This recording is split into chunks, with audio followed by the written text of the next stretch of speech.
Les amis, bonjour. On se retrouve pour notre 72e économiser et partager. Et on retrouve une statue complètement incroyable à laquelle je ne m'attendais absolument pas. On remercie du coup Gaël qui nous permet de voir aujourd'hui cette statue du manga de l'univers Gun par Prime One Studio. L'œuvre originale qui a bien sûr permis la création du film très connu Alita. Alors, cette statue en version Ultimate qu'on voit aujourd'hui avec le maximum d'accessoires, honnêtement sur les visuels je la trouvais sympathique mais sans plus. Je ne connais pas plus que ça le manga Gun, alors bien sûr je le commercialise à ma boutique sous forme de DVD ou de manga papier, mais je ne l'ai jamais parcouru personnellement et je ne connais du coup cet univers que par le film du coup d'Alita. Cette statue, elle est honnêtement complètement ouf. Alors, on est sur un prix qui n'est pas délirant, puisque là, c'est une statue qui est elle aussi remisée en ce moment. On est du coup en dessous de 1600 euros pour cette version Ultimate, donc à savoir que du coup en version classique, elle est bien moins chère encore.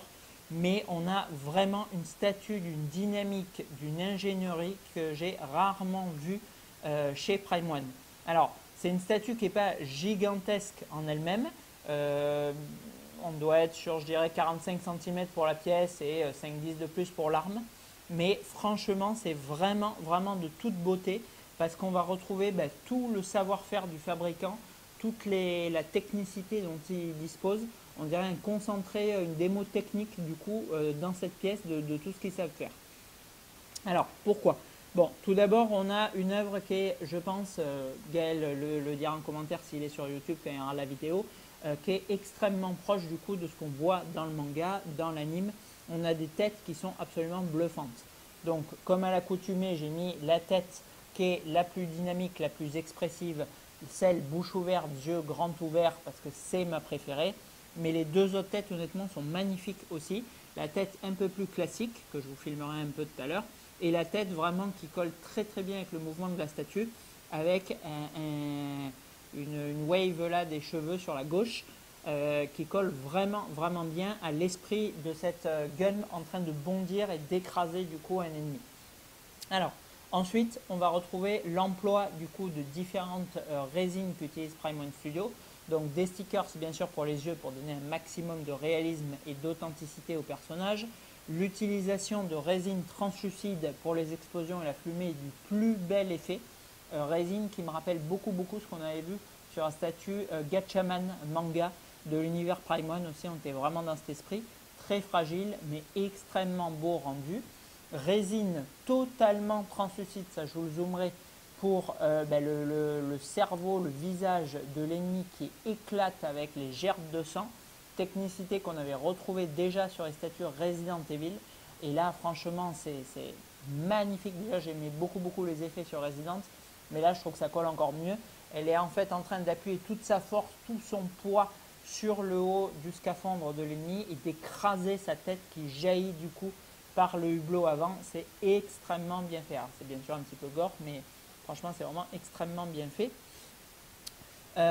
On va retrouver ensuite une ingénierie, une dynamique fixe sur cette pose qui est franchement bluffante. Donc on a notre base de rocher verticale droite à 90 degrés classique, sur laquelle ils sont venus encastrer un ennemi complètement déporté à 45 degrés sur la gauche, qui est lui-même du coup en train de s'écraser sur cette espèce de rocher, avec un bras qui va jaillir. Et ensuite, dans une dynamique inverse 45 degrés mais vers l'arrière de la pièce, on va avoir du coup le personnage de Gun qui s'appuie dessus à une seule main. Donc vous avez du coup un bras fixe avec un très gros pegs qui est accroché sur la partie principale de l'ennemi, sur lequel, complètement en lévitation, vous venez plugger du coup Alita dessus et clipser ensuite du coup le bras, la tête, les petits accessoires par-dessus. Alors elle a quand même l'arrière de la jambe qui repose sur le bras gauche de l'ennemi, qui est du coup lui solidaire du corps, alors que le bras droit lui est complètement détaché. Je vous détaille vraiment cette pièce parce qu'elle est tellement complexe, tellement particulière et gavée de détails que honnêtement c'est vraiment dur du coup de comprendre qu'est-ce qui est où. Et après on va avoir du coup une base avec là aussi des éléments qui reviennent dans le manga, comme une porte de bunker ou une tête d'Android juste ici, tranchée avec le cerveau extrêmement bien fait, la langue qui pend, les yeux maculés de sang. Enfin, franchement, c'est magnifique. On a du mix média du coup pour la cape avec du coup des petits filaments de fer qui permettent du coup de donner une dynamique supplémentaire et des formes de vagues aussi pour laisser passer le vent dans la cape. Ça c'est très très joli aussi. Et on a vraiment cette gueule fonçante sur nous. Alors moi je pense le meilleur angle pour la présenter, au lieu de la mettre de face comme ça, parce que je trouve que la cape masque vraiment beaucoup trop le personnage de l'ennemi qui est incroyable et même Gun en elle-même. Je trouve que c'est vraiment comme ça. Le socle est extrêmement petit, donc du coup pour vous ça donne ça. Hop, voilà. Le socle est extrêmement petit. Il est de toute façon, qu'on le présente en losange ou en carré, il va faire grosso modo les mêmes dimensions. Donc je trouve que contrairement à tous les socles qu'on met systématiquement ou de profil ou de face, le présenter lui de 3/4 à 45 degrés, c'est vraiment une extrêmement bonne idée parce qu'on va avoir tout le profilage du personnage et toute sa dynamique qui fonce vers vous, et à l'inverse, à l'équerre, l'ennemi où on voit du coup toute la partie qui s'écrase dans le rocher et du coup la gerbe de sang qui jaillit elle aussi vers vous. Franchement, c'est une pièce qui est estomacante. Elle est vraiment, vraiment... je ne m'y attendais pas du tout. Alors encore une fois, je connais très peu le manga, donc je n'avais pas spécialement de hype de base. Et surtout, voilà, j'avais vu version Ultimate, mais bon, les dimensions, le poids, il n'y avait rien de foufou. Donc je m'attendais vraiment pas à ça. Et en fait, elle est dingue. Franchement, cette pièce, elle est complètement dingue. Voilà. Donc en termes de prix, on était du coup sur un peu moins de 1600 € avec la remise. Donc bon, franchement, un prix qui est quand même relativement correct pour une version Ultimate. Alors bon, on n'est pas sur une statue bien sûr qui fait 50 kg, mais bon, on est quand même sur une version Ultimate avec du coup 3 têtes alternatives, tout un tas d'accessoires et d'items qui viennent agrémenter la statue avec une vraie mise en abîme dans le manga. Et ça, c'est vraiment vraiment top. Et on a 700 exemplaires du coup pour cette pièce. Donc bon, moi je trouve que franchement le prix est cohérent. Alors, est-ce qu'elle baissera sur le second marché? Dur à dire, parce que les statues manga, elles ont quand même souvent tendance à baisser, celles de Prime One Studio. Maintenant, je pense que très peu de gens, c'est beaucoup une statue qui a dû se vendre en Asie. Peu d'Européens, je pense, l'ont acheté. Les gens vont se positionner principalement, je pense, sur la Alita Motorball. Alors, sur la précédente Alita qu'on avait déjà vue en vidéo, que je vous mettrai d'ailleurs en fin de celle-ci, qui était sympa, mais qui n'était pas oufissime non plus.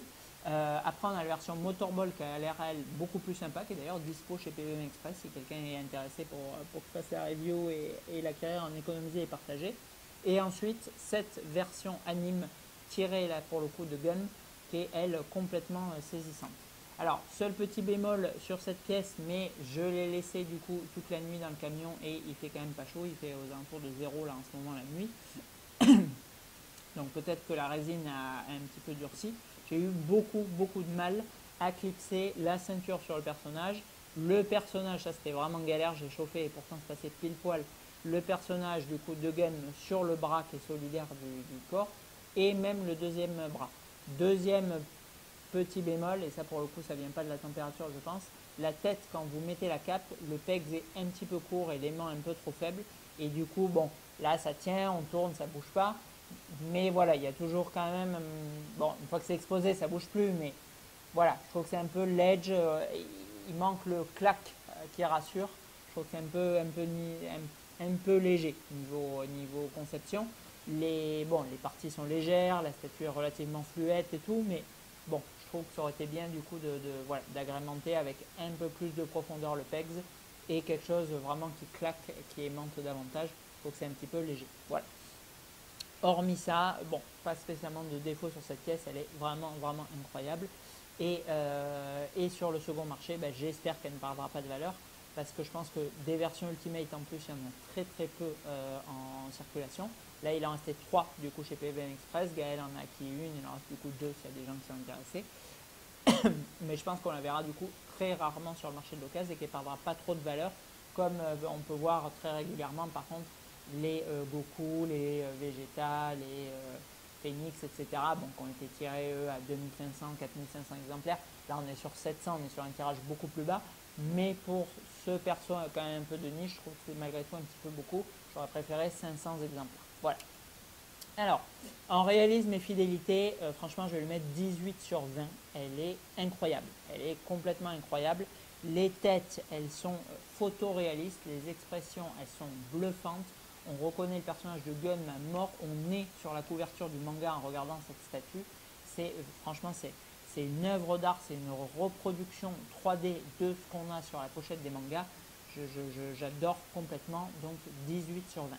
En rendu global, je vais lui mettre une très bonne note aussi, parce que même si vous le savez, j'aime les très grosses statues avec beaucoup de décors, beaucoup de poids, beaucoup de tout, enfin plus il y en a, plus j'aime bien.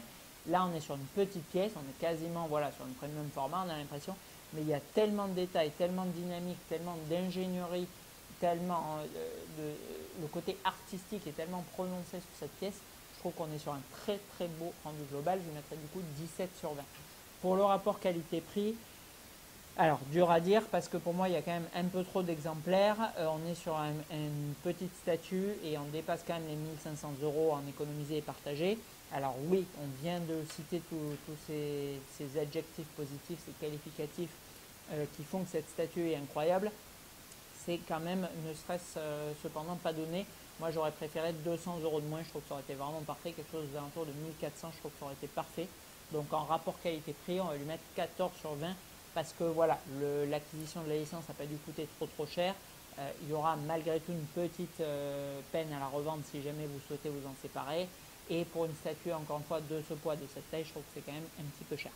En note globale, j'ai vraiment envie de mettre 17 sur 20 à cette statue parce que je trouve qu'elle ne mérite pas moins. Honnêtement, voilà, je vais me répéter, mais regardez cette dynamique, quoi. Elle est incroyable.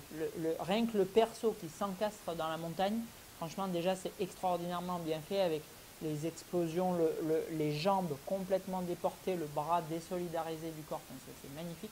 Mais en plus, cette première dynamique qui attire l'œil et qui vous interpelle, où vous dites waouh, putain, ça claque et tout, paf, elle est complètement cassée par une dynamique inverse avec le personnage du coup d'Alita qui se projette. Et c'est avec en plus bon, l'arme complètement déployée, la cape que vous pouvez mettre en mouvement comme vous voulez. Alors là, je l'ai mise plus ou moins en prolongement du mouvement. Mais si vous voulez, bon, bien sûr, ça accroît, il faut vraiment faire gaffe, tenez bien la tête quand vous faites ça. Vous pouvez encore accroître du coup la hauteur de la pièce et le dynamisme en pliant complètement du coup la cape, en la relevant et en la faisant partir un peu en haut, comme si du coup elle arrivait vraiment du ciel, quoi. Si elle arrivait du ciel, qu'elle s'appuyait sur l'ennemi pour l'écraser et que du coup la cape, elle, ben, il y avait cet effet de mouvement de retard. Alors je le fais pas parce que bon, extrêmement peur que la tête ne tienne pas et de briser la tête de Gaël. Surtout qu'il y a 2 mèches de cheveux, le moindre truc, elles éclatent en morceaux. Mais franchement, ça serait ma statue et je l'aurais posée dans un display fixe.